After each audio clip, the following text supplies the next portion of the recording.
Think about that. If you've decided you don't want to vote, don't you wonder why it is that the folks in power are so worried about you voting? There must be a reason why they try to make it hard for you to vote. It's because they know if you vote, things change. The answer is not to stay home, it's to turn out like never before and show them what's in your heart. Show them the spirit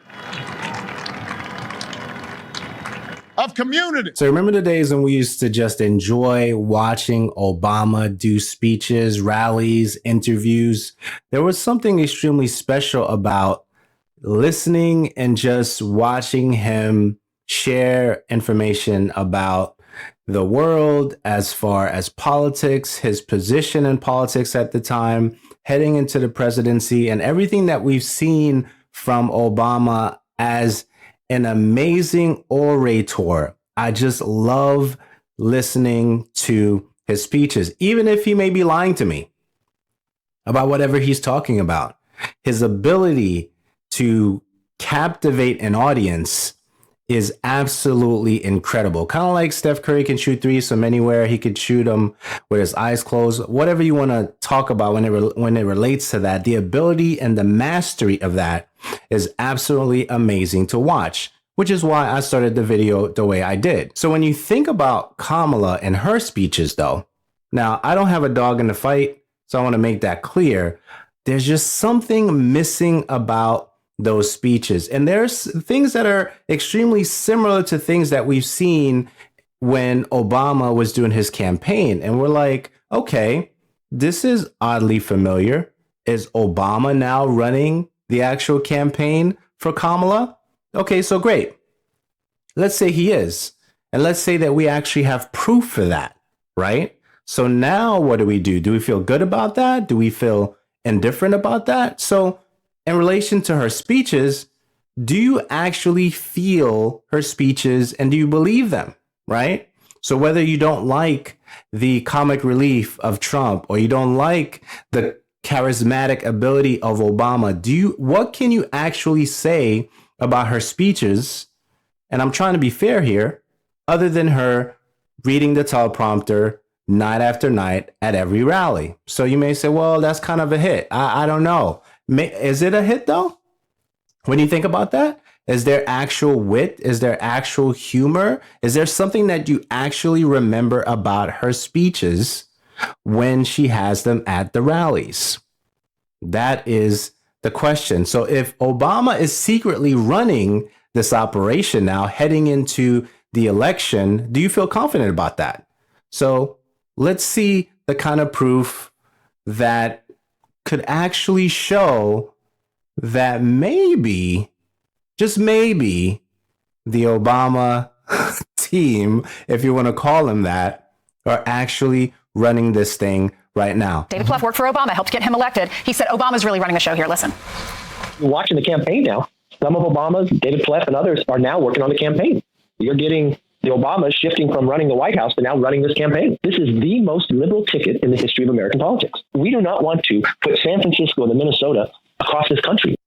And Nancy Pelosi may have taken Joe Biden out, but remember who was the Speaker of the House during President Barack Obama's presidency? It was Nancy Pelosi, very extremely close. Apparently, some of the reporting that we saw during the Sundays and show is that they did not, President Obama, Nancy Pelosi, as well as some of the leadership, did not anticipate Joe Biden selecting Kamala to be the candidate. They were expecting an open primary process, and after that second statement, he named it and put them all in the tub. So there you have it. Kamala is getting help, right? The help that she actually needs when you look at the information that we've been getting from her and even how she's been reading from the teleprompter, the speeches. If you were to listen to a few of the rallies, you can actually see and even say exactly what she's about to say, because it is the same cookie cutter speech. At least with individuals with wit and humor, you kind of get a different spin. Even though the speech might be the same, at least you get life in the speech and you believe the speech, even if you've heard it over and over again. We're not getting that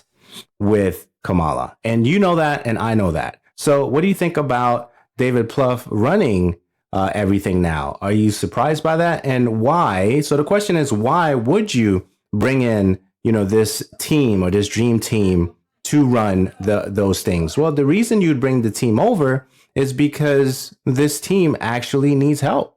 I mean, that's where we are. It is, in my opinion, and you may not agree with this, it is suffering a little bit, if we're honest, right? So you have to bring in some super assassins, you know, in a sense of individuals who know what to do, okay? Not necessarily, you know, to take anybody out, okay? You know, YouTube. But in the context of what I'm saying right now is you bring in individuals who are super experienced to help out a campaign that may be hurting right now, heading into the fall and the winter. And that's where we are. So who is David Plouffe? Okay, we're going back at least 12 years now, give or take, that what you're getting ready to see.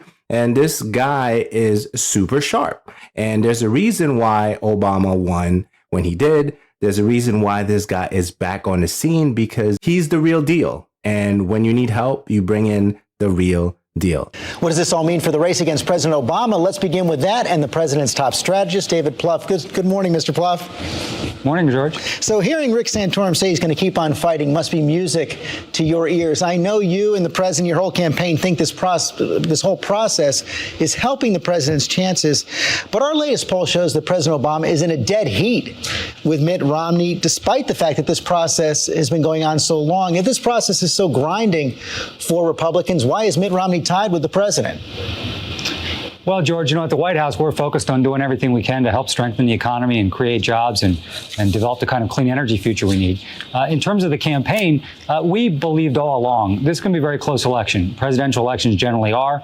You know, we won what was considered to be a huge victory in 2008, and we only got 53% of the vote. So this is going to be a close election. That really isn't going to change. It was true last month. It'll be true next month. It'll be true in November. A couple of things I wanted to highlight here. David Plouffe leads the Chan Zuckerberg Initiatives Policy and Advocacy Team. For more than 25 years, David has developed strategies to bring people together around common causes.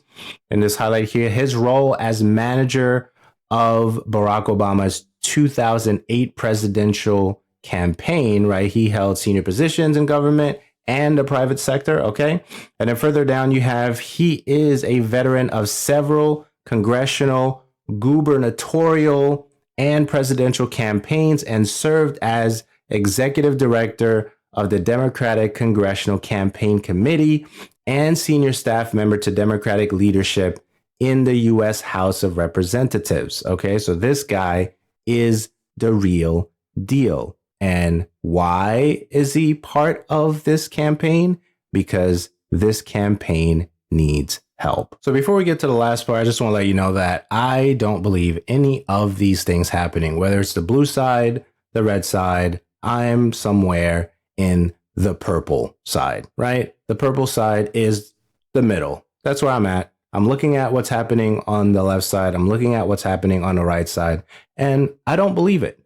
So you may believe some of it, and that's great. I just don't believe it. I do believe it's all propaganda, which is why I put together 12 rules of propaganda, link in the description below. So next thing I want to show you is that everyone actually says the same things when it comes to politics.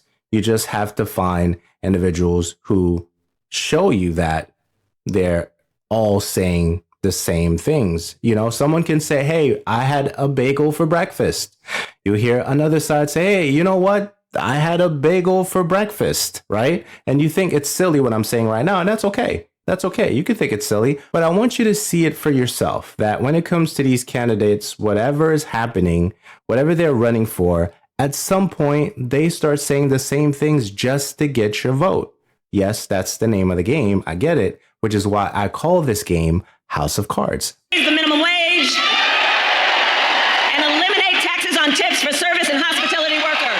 When I get to office, we are going to not charge taxes on tips. There will be no taxes on tips. No taxes on tips. It's called no tax on tips. No tax on tips. I'm also doing no tax on tips. No tax on tips. So there you have it. Why is this happening? Why is Obama's team, if you want to call it that, secretly running Kamala's campaign? Well, because Kamala's campaign needs a little bit of help right now. It needs a little bit of life right now. It needs a little bit of wit. It needs more humor. Okay. And I think when we get that, and you know what? I wish she took the advice of Charlemagne. Maybe she needs to watch the clip where Charlemagne says, you know, you get super political in front of the camera, but yet when you're having conversation, you're super loose. And it sounds like she's even more believable as a person when she's not putting it on for the camera. Maybe she should just do that. Maybe the wit will come out. The humor will come out. We'll see more of her maybe actual personality, right? That would be great. So I don't know. I think that's what we're hoping for, right? I think that's what we want to see. And we have not necessarily seen that yet. Maybe her colleagues have, but this super old traditional political campaign that died when Trump got elected president. Okay. It's over. All right. So at this point, we need to shift into a more charismatic person. And if she has it, she needs to showcase that. That's what we're waiting for. And if you haven't done so already, make sure you watch this video right here. And if you haven't subscribed yet, make sure you subscribe right here. And until next time, take care.